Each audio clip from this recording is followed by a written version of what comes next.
Tonight, the Winnebago County Board is slated to consider an advisory question for the November ballot about voter identification. Voter identification is a topic that stirred debate nationwide, of course, and WIFR reporter Alyssa Kelly met with Winnebago County Board members to learn exactly what's being talked about and what it means for voters.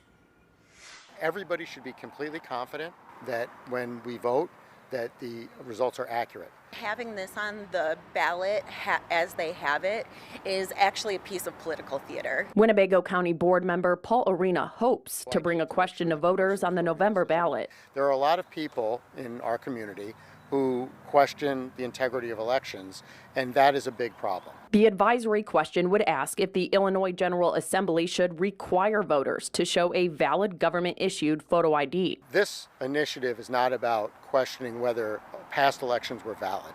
We're not alleging that elections were stolen. It's none of that. All we're trying to say is that moving forward, we want people to be confident in the integrity of our elections so they're not questioned in the future. Arena stresses the board isn't taking any legislative action. This would only be an advisory question meant to communicate voters' beliefs to the state of Illinois. People are responding to this as if something dire is happening, and it's not. On the other side of the aisle, board member Christina Valdez calls it a piece of political theater. The voter ID question as it's written right now is, first of all, I feel like an inflammatory piece of referendum that's going out there. I also feel like it's a poorly worded referendum. I asked Valdez if she'd consider supporting the question if it were reworded. She said no, adding she worries it could deepen political divides at a time when she says the community needs unity. I feel that if it passes the way that it's worded, it's going to lead to further confusion, regardless of the semantics that they have on the referendum. I feel like this is a case of voter suppression. Reporting in Winnebago County, I'm Alyssa Kelly.